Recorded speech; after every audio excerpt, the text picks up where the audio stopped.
Hi everyone, so this is going to be a just really quick run through of the exam techniques and the different types of questions that will appear on both your People's Health and Making of America exam.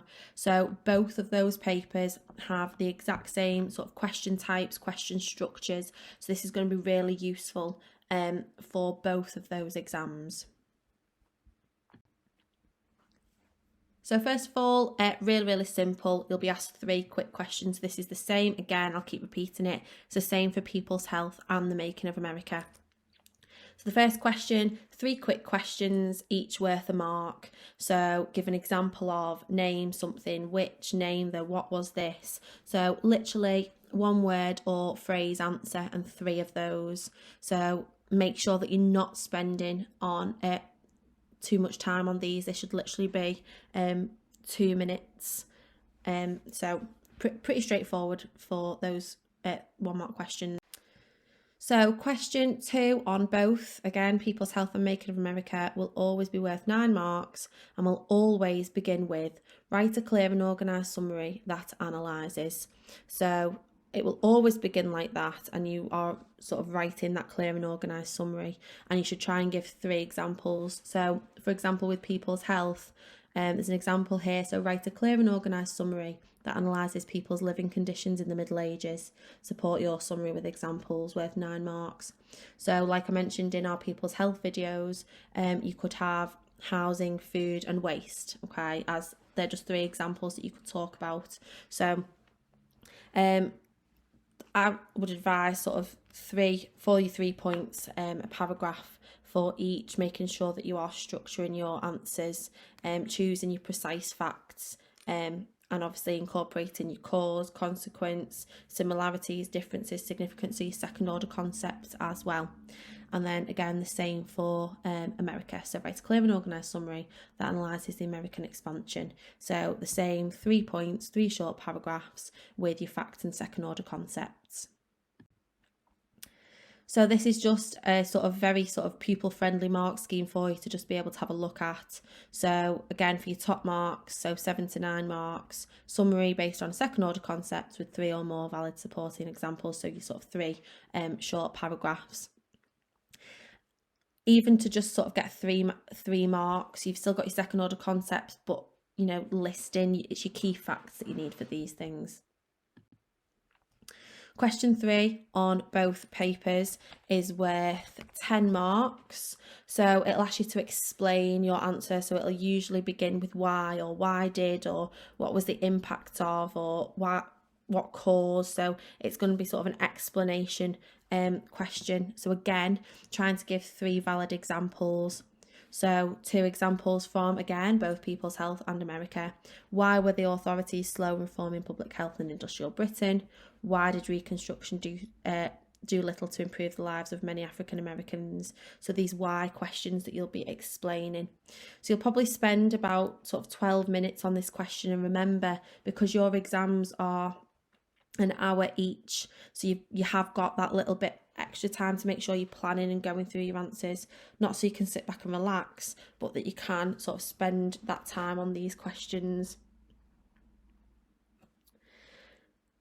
So essentially you are explaining your answer, so you need to just be constantly with all of these questions making sure that you are answering the question. So if it's saying why were the authorities slow in reforming public health, make sure that you are answering the question always. Make sure you're explaining using your connectives to actually give you valid examples of these sort of questions. Again, really just quick mark scheme for you to have a look at. So top marks there at level 5, so 9 and 10 marks. 3 or more reasons identified with specific explanation that addresses the question. So make sure you are explaining and you are addressing the question always. Don't just, if you see something, don't just write every single thing down that you know, because that cannot get you the top mark. It needs to be explained and linked to the question. Finally, on both People's Health and America, you've got question 4 or 5. The key thing is that it's question 4 or 5. You choose which one you're going to do, okay? Do never do both. Hopefully no one ever has or ever will, but you choose one of them.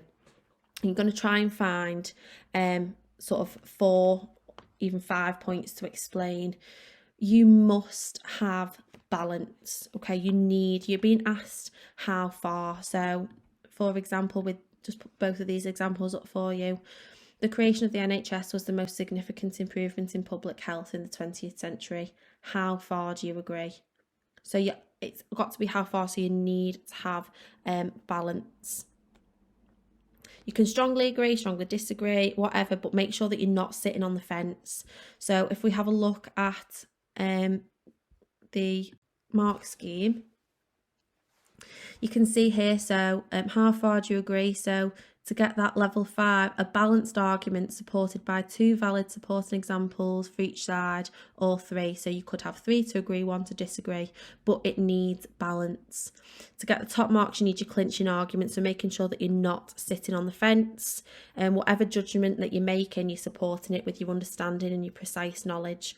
So spend some time planning this out to make sure that you understand what your argument is and that flows throughout, and make sure that you are answering the question. Again, read the question carefully, understand exactly what it's asking for you before you choose which one, and then make sure you're answering it. So if you're not adding balance, you can really only get sort of half marks. So you can see there, level 2 between 4 and 6 marks is your one-sided argument, and then you get into between 7 and 9 for your balanced argument. So please have balance. Doesn't need to be even, but needs to be balanced. So just a little extra one here, on people's health, you could get an 18-mark question asking you to compare time periods. So how far do you agree that living conditions in towns during the early modern period were no better than during the Middle Ages? So again, a question that is asking you to compare 2 time periods, so making sure that you are actually comparing them.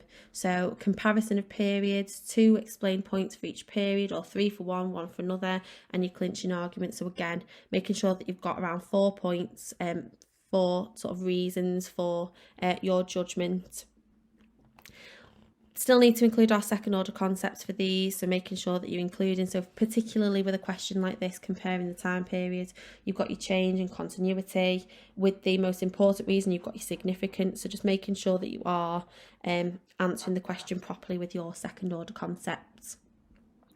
On class charts, there will be available for you some practice papers, revision guide pages, as well as these videos to help you with the revision with your revision and your exams. So hopefully these have been really useful for you.